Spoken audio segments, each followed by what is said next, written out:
Hi again, guys. So some of you asked me about lesson 1.3, and here I am with a new video to just clarify the concepts on 1.3. So what is a function? A quick definition of a function that was done in class. We can say a function is a relation for which each x value has, or input basically, each input has at most one y value. So if you remember, we said at most means the most it can have, which means it cannot have more than one. So that's what a function is. Now, in other words, sometimes we may call it a unique. Each x value has a unique y value, or technically output. And it's okay, we can use that, the terminology of unique. Is the previous relation a function? Explain why or why not. So if you look at these ordered pairs, by the way, these are called ordered pairs because they're pairs of numbers that are in order, x first and then comma y, okay? This is a set because there is a brace here. So when you have a brace and then an ordered pair, comma, another ordered pair, comma, etc., and then you close the brace, this is called a set of ordered pairs. So in this case, they're asking if this is a function, if yes, why, if not, why not? If you recall, we decided that if an x value, in this case 10, maps to two different y values, it's no longer a function. The relation is not a function, okay? So is the previous relation a function? No. The x value 10, or the input 10, maps to two different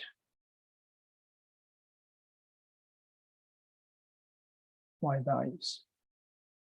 And they are what? They are 52 and 53. Remember, they're two different, right? They're not 1052 and 1052. If they were the same, if I had 1052 and again 10 comma 52, this is considered to be the same point. So it would still be a function at that time. But because we have 1052 and 1053, this is no longer a function. So we're technically having one x value mapped to two different y values, and that's not okay. So this is this first part. Then it says a test called the vertical line test can be used to determine if a relation is a function. The vertical line test states that a relation is a function if and only if a vertical line does not pass through more than one point on the graph of the relation. So you can see here next to part A that you have a bunch of dots. I believe those are the dots represented by these ordered pairs. And you can see 741 is right here, 845 is right here, and so on. It says draw a vertical line through each point of the graph. Does any vertical line touch more than one point? And the answer is yes. You'll notice here on this end, you have 2 points. You have 1052 and right above it 1053. So the vertical line cuts through both of them. And therefore, this relation is not a function. So then why does the vertical line test work? Why does it work? We can say, for the vertical line test, we can say the vertical line test works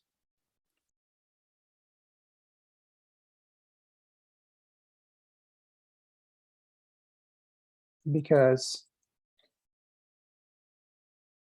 it identifies, and again, the language can change here, but one way of saying this is it identifies the same x value for two different y values, or you can say input for the two different outputs.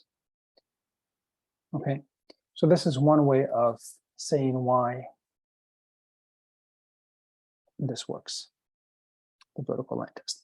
And by the way, you can abbreviate the vertical line test with V.L.T. You don't have to every single time write vertical line test. right here, vertical line test. We can call it V.L.T. or vertical line test, and it's acceptable. So let's clear this and move on. Now, okay, our turn. So you draw a vertical line anywhere here.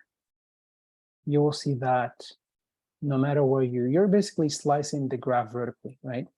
No matter where you draw a vertical line, should be more vertical, then this is a function. So this is yes, it is a function. And now here, you'll notice that if I draw a vertical line, it automatically fails because it crosses the graph at 2 points. So not a function, or no, or not a function.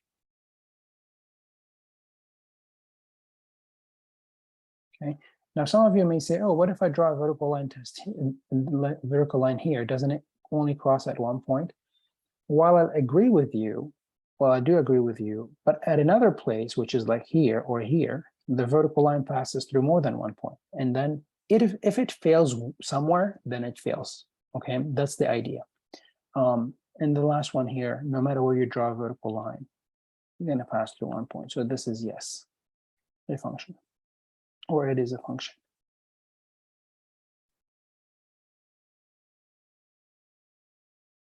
And so on. So let's continue with this.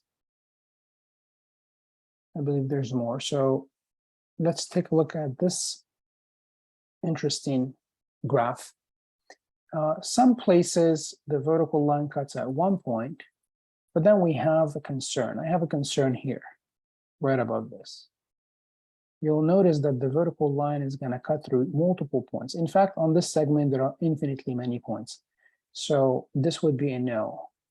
And you can say it fails the vertical line. So you'd say either pass or fails, okay? The V.L.T. For this one, this is a little tricky. So if you draw a vertical line or graph vertical line, it'll pass pretty much everywhere. Now here, this is where the point of concern is. Some may think these are 2 points.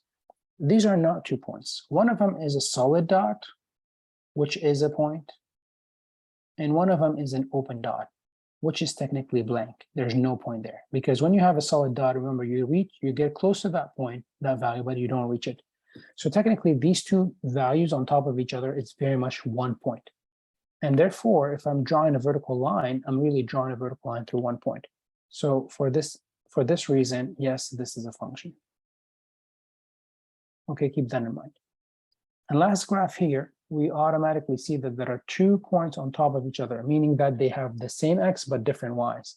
And because of that, the vertical line test is going to fail. So for this one, no, not a function. And you can say, if they ask you why, you can say passes or fails. In this case, it fails the V.L.T. Next is a set of questions on something we did in the past. And let's start with the example of the plumber. So a plumber charges a fixed fee. So we have a fixed fee here for coming to your house, then charges a fixed amount per hour, fixed amount per hour. So the fixed amount per hour, that's a slope, that's a rate of change. And the fixed fee should be b or the y-intercept. Remember, the slope-intercept form of the equation of a line is mx plus b. So in this case, they're giving us the elements. And specifically, they're telling us that the fixed fee is 60. So this is b. And they're saying the hourly rate is 40, which is m. So therefore, if I want to put the equation together, I'll get y equals 40x plus 60. Now, if I were to write this in function notation, I would be a little bit more specific and write f of x equals 40x plus 60, okay? Then the question here says, how much does the plumber charge for a 3-hour job? So you're looking 3 hour is time. So you're saying, I'm looking for f of 3 because you want x to be the independent variable to be 3. And you get 40 multiplied by 3 plus 60, which is 120 plus 60. And this is $80, $180, not 80, $180. Okay, so that's for a 3-hour job. For cycling, we have a cyclist, and remember these questions were, we went over them earlier at an earlier lesson. The cyclist travels along a direct route from A to B, from town A to town B, and then we're asked how far, right? How far? Now, in this case here, did we need to know the function for us to going back to the plumber? We didn't. We could have said, well, to come to your house, it's $60, and then they're doing on top of that 3 hours. You don't have to put it in MX plus B initially, and that will give you 60 plus 120, which is 180. Okay. Here, for the second part, cycling, you have town A, town B, they're 100 miles apart, and the cyclist is going from one to the other.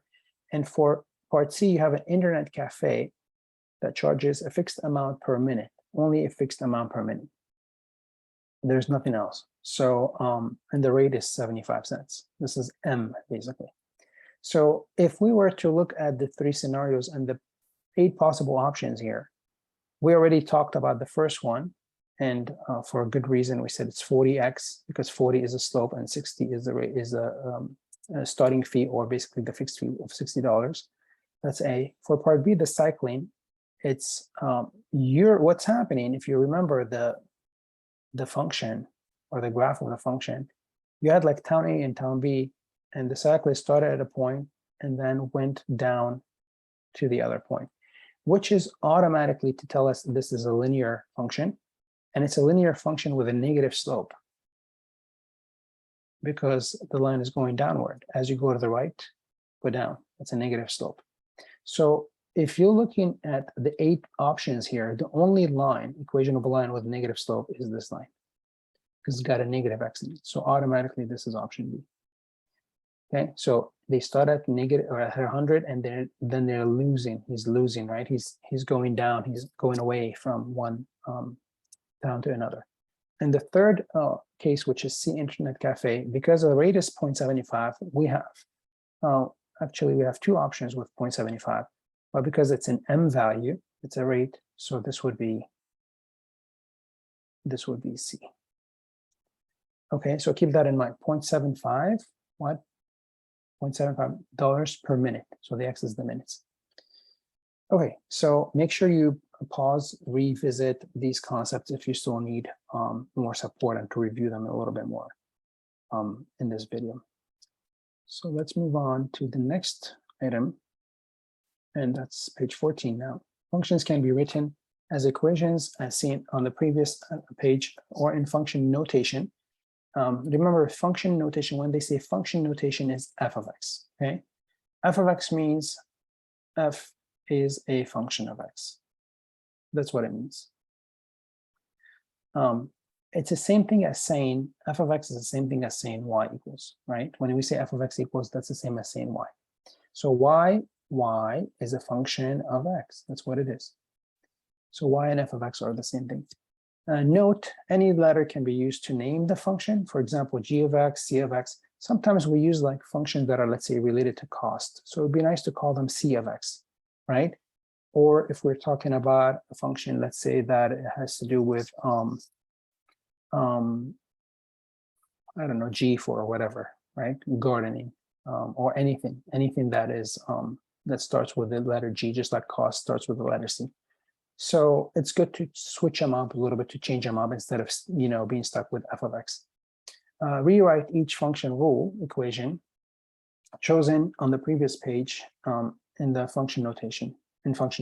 So plumber, what was the rule? The rule for that was 40x plus 60. That's the rule. Okay, this is the actual rule. Now, if I want to write an equation, I need to write y equals. If I want to write a function notation, I would write f of x equals. So it's the same equation in different notation. For cycling, the rule was 100 minus x. And in function notation, we can call it g of x, or cycling c of x, right? It depends. If it was distance, maybe d of x. F of x is equal to 100 minus x. And lastly, for the internet cafe, y equals 0.75x or f of x. Now, the reason I call them f of x because I noticed that in the next question, all of them are called f of x. So I did not want to name them differently. So let's continue with that. F of x here is equal to 0.75x. So that's number 3. Number 4, let's take a closer look at the internet cafe problem. Find the cost for the following number of minutes. So if they say f of 3, that means plug in 3 for x. This is the internet cafe situation. So we're doing 0.75 multiplied by 3. And I believe that's equal to $2.25.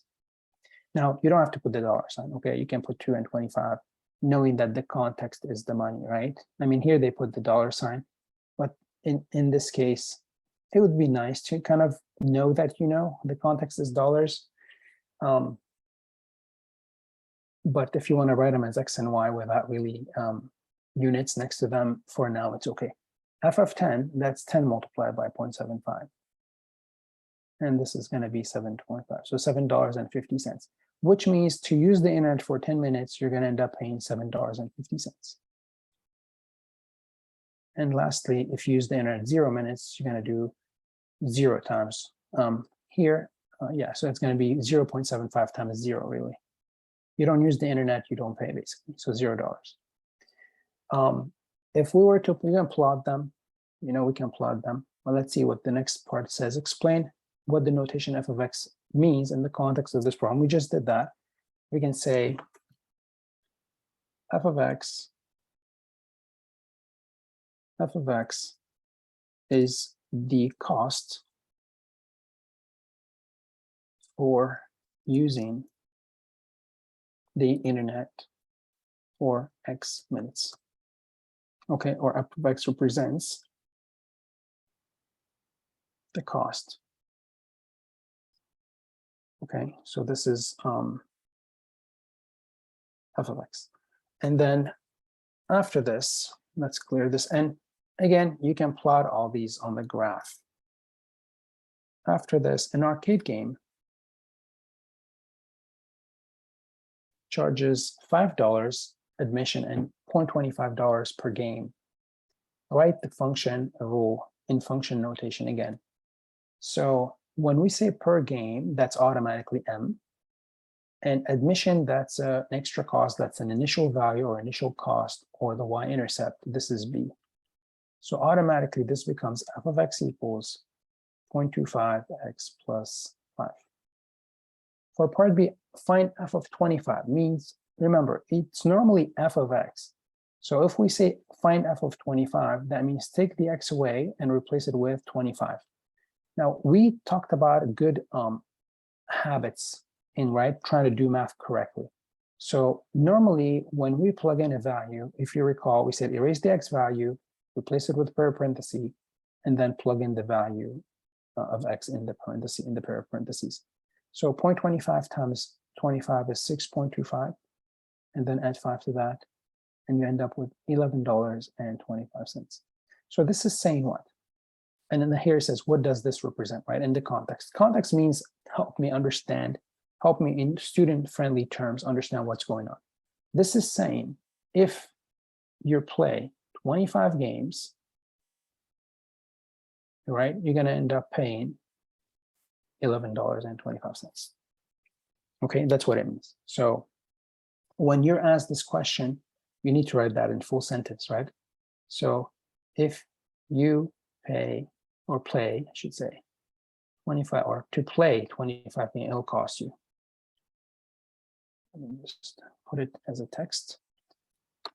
To play 25 games, comma, the cost is, the total cost or the cost is what is $11.25.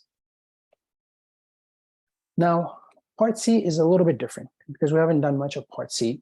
Part C, let's take a look at it first. At what input? So when they say at what input, that's the question asking you for an x value.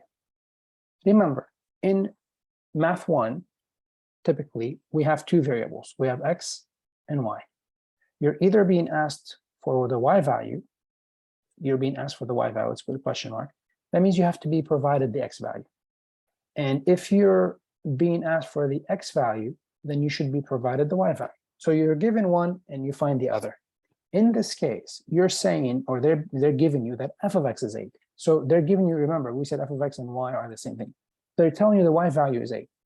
So all you have to do is replace f of x by, in this equation, you're replacing f of x by 8. You get 8 equals 0.25x plus 5.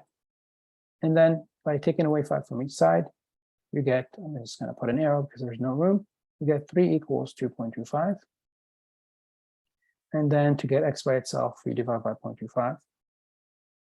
Dividing by 0.25 is dividing by a quarter.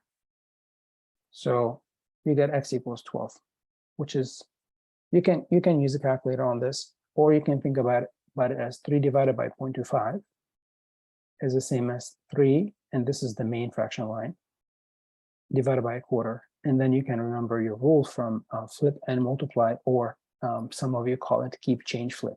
So keep the number on top, change the fraction into a multiplication sign, and then flip the fraction at the bottom. This gives you 3, which is 3 over 1. 3 times 4, which is 12. 12 over 1 is just 12. So technically, what are we saying? We're saying here, right? What does this represent? We're saying if we end up, if a person, let's say, if a person ends up paying $8, comma, he or she would have played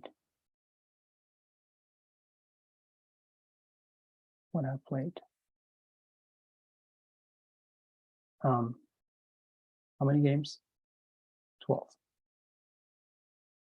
Now, if you're not sure of your answer, take this value of x and plug it back into the original equation and see what that will give you. It should give you 8. Okay. So this is number 5. Number 6, y equals 3x plus 1. Rewrite this the equation in function notation. So it's the same thing, except instead of y, it's f of x equals 3x plus 1. And then find f of 2. So f of 2, you plug in 2 for x. So 3 multiplied by 2 plus 1, which is 6 plus 1, which is 7. And then f of negative 5 is equal to 3 multiplied by negative 5 plus 1, which is negative 15. I'm already thinking of the answer, negative 15 plus 1, which is negative 14. It would be nice on the quiz or test to box your answers out so that at least I can see your answers and I can separate them from the rest of the work, okay? And make sure you show your work, because for all questions, when possible, like if I ask you to plot a point, you're obviously going to just put quote unquote, obviously, you're going to put a point and there's no work, right? If I say 2 comma 5, you're going to go 2 to the right, 1, 2, 3, 4, 5 up, and this is it. There's not much work to show except for plot and deduct. But with equations and solving them, there are always steps. So try to be explicit in writing. Don't think, if you think it, write it, okay? Don't just keep it in your mind. So this is my biggest advice for this. Now moving on to more practice on function notation. And some of you struggle with that. Some of you actually asked me to go over this, and I will right now. So to evaluate, think of the word. It means find the value, right? The word value is in it, evaluate.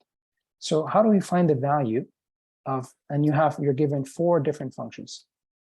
You want to evaluate g of 10, f of negative 3, h of negative 2, and j of 7. So we want to evaluate them. So this is saying plug in 10 for x and g.